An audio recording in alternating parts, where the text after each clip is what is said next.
बिस्मिल्लाहिर्रहमानिर्रहीम। अस्सलाम वालेकुम डियर स्टूडेंट्स, मैं डॉक्टर अहमद। अच्छा बच्चा, माइक्रोबायोलॉजी में आज हमने लेक्चर नंबर 5 को डिस्कस करना है और लेक्चर नंबर 5 में हमारा जो टॉपिक है वो है वायरस। तो आज हम वायरस की बात करेंगे।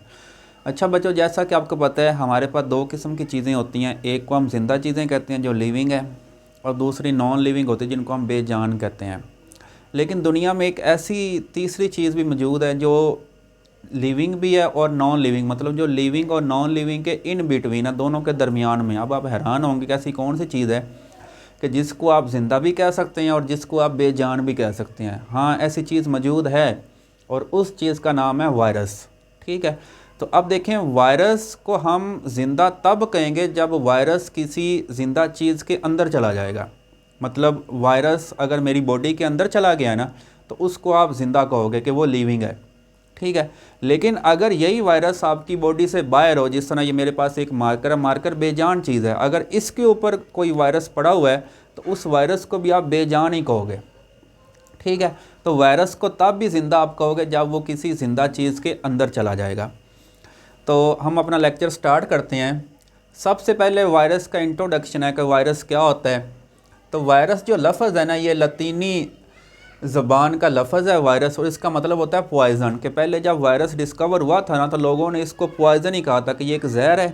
ठीक है, और इस जहर से डिज़ीज़ पैदा होती है, फिर उस डिज़ीज़ से लोग मर जाते हैं। ठीक हो गया। और उसके बाद अगर हम इसके इंट्रोडक्शन की बात करें तो हम वायरस को कहते हैं ओब्लिगेट इंट्रासेलुलर पैरासाइट। ओब्लिगेट का मतलब होता है लाजमी।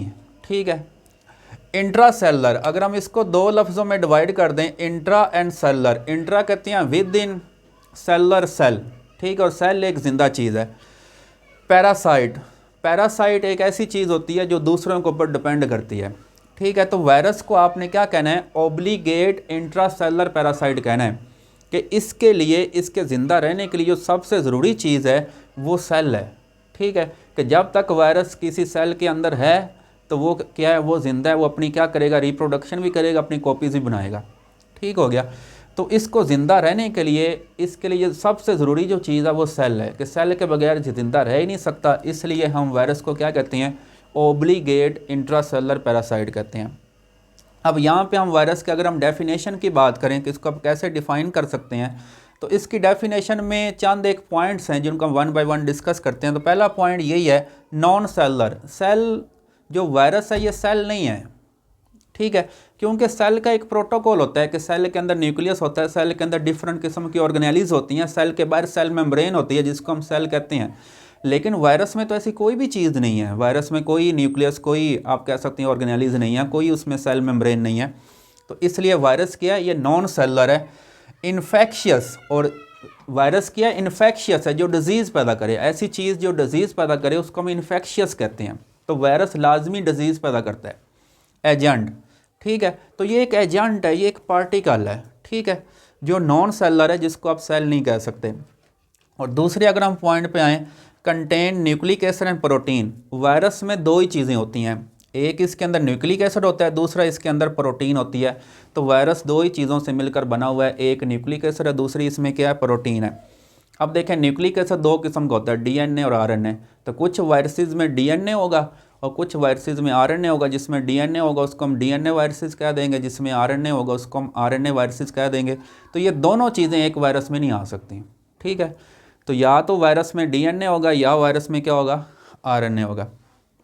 ठीक है, और उसके अलावा तीसरी अगर हम पॉइंट की बात करें, reproduce only in living cell. ये हम यहाँ पे ही बात कर चुके हैं कि इसने अपनी जो रिप्रोडक्शन करनी है ये सिर्फ इसने किसी लिविंग सेल के अंदर जाके करनी है।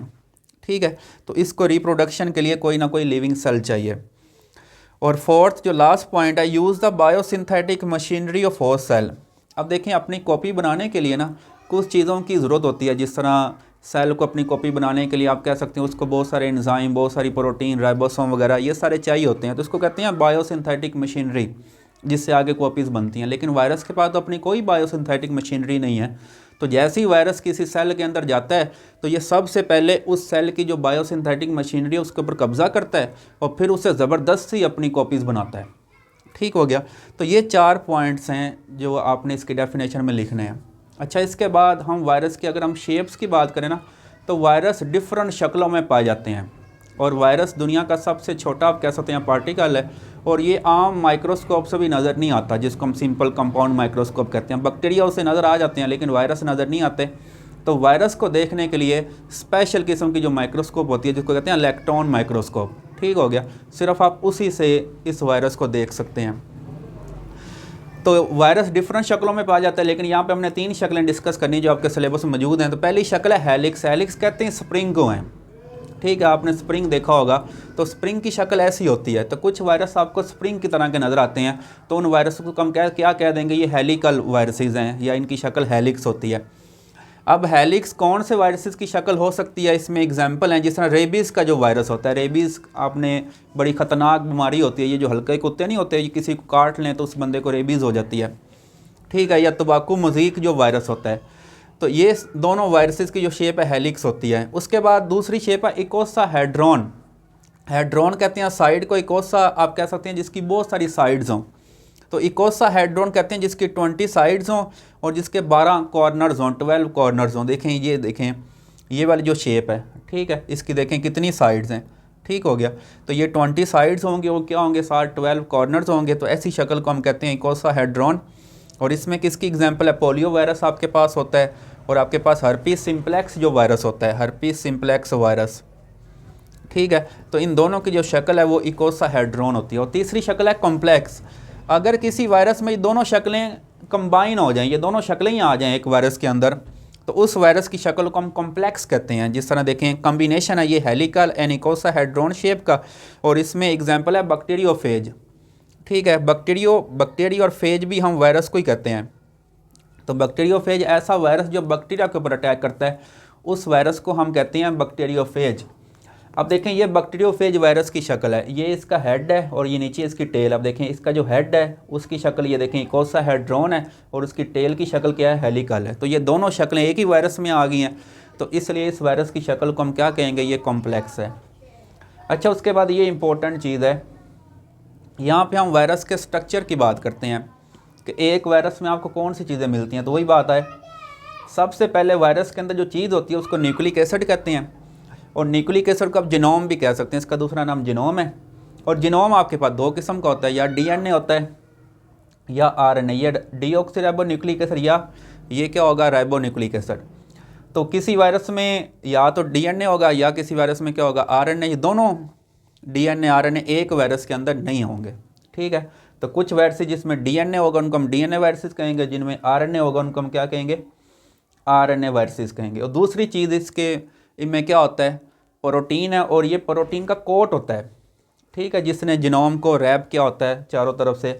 और प्रोटीन कोड को हम कैप्सिड कहते हैं। इसका दूसरा नाम क्या, प्रोटीन कोड का कैप्सिड। जिस तरह देखें मैंने यहाँ पे डायग्राम बनाई है, ये देखें ये अंदर इसके जीनोम है, ठीक है, और इसके बाहर देखें, ठीक है, ये जो आपको कोट नज़र आ रहा है इसके बाहर जिसने जीनोम को घेरा हुआ है, इस जीनोम को इस प्रोटीन को हम क्या कहते हैं, मतलब ये वाला जो इसके इर्द गिर्द ये वाला जो कोट है इसको हम कैप्सिड कहते हैं। और कैप्सिड होता है प्रोटीन, ठीक हो गया। तो कैप्सिड गिव्स शेप, मतलब ये जो वायरस में जितनी भी शक्लें आ रही हैं ना, ये सारे इसके कैप्सिड की वजह से हैं। अच्छा, उसके बाद तीसरी चीज़ है कैप्सोमेयर। अब ये वाला जो कैप्सिड होता है ना, ये भी आप कह सकते हैं छोटी छोटी प्रोटीन सब यूनिट्स होते हैं जिनसे बना होता है। देखें ये सब यूनिट है प्रोटीन का, ये एक है, ये एक है, ठीक है। तो इनके मिलने से ये देखें पूरा कैप्सिड बन गया।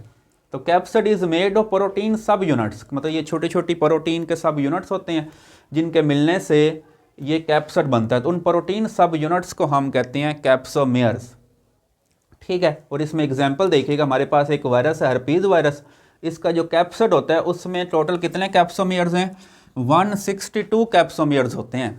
हर्पीज़ वायरस के कैप्सिड में कितने कैप्सोमेयर हैं, 162, ठीक हो गया। और उसके बाद चौथी चीज़ है इन्वेलप। अब देखें कुछ वायरसेस में इन्वेलप होता है, जिन वायरसेस में इन्वेलप होगा उनको हम कहेंगे इन्वेल्प्ड वायरसेस, और जिनमें नहीं होगा उनको हम कहेंगे नॉन इन्वेल्प्ड या उनको हम नेकेड वायरसेस कह देंगे, ठीक है। तो कैप्सिड के बाहर जो मेम्ब्रेन होगी ना, कैप्सिड के बाहर जो पर्दा होगा उस पर्दे को हम इन्वेलप कहते हैं। यहाँ पे देखें ये न्यूक्लिक एसिड या जीनोम है, और उसके बाहर देखें ये वाला जो आपको ये नज़र आ रहा है ये कैप्सिड है, और कैप्सिड के बाहर देखें ये वाला जो पर्दा है जो कैप्सिड के बाहर होगा उसको हम क्या कहेंगे, इन्वेल्व कहेंगे। और ये वाला जो इन्वेलप है ये वायरस का अपना नहीं होता। ये वायरस ये देखें जिस सेल के अंदर ये जाता है ना, तो जब ये वायरस से बाहर निकलता है, वो उस सेल से बाहर निकलता है वायरस, तो ये वायरस क्या करता है, उस सेल की जो सेल मेम्ब्रेन होती है उसको अपने ऊपर लपेट लेता है। ठीक हो गया। तो उस मेम्ब्रेन को फिर हम क्या कह देते हैं, इन्वेलप कह देते हैं। और ये इन्वेलप बना होता है प्रोटीन का बना होता है और लिपिड्स का बना होता है। ठीक है। और बाज़ वायरसेस के जो इन्वेलप होते हैं ना, उनके ऊपर स्पेशल किस्म किस तरह ये देखें, ये कोने आपको नज़र आ रहे हैं, ये साइड्स नज़र आ रही हैं, इनको हम स्पाइक्स कहते हैं। मतलब उसके ऊपर ना वो कांटे से लगे होते हैं। जिस तरह आपने रिसेंटली ये कोरोना वायरस आया था, उसकी अगर आप शक्ल देखें तो उसके ऊपर भी वो कांटे से बने हुए हैं। ठीक है। तो उन कांटों को हम कहते हैं स्पाइक्स।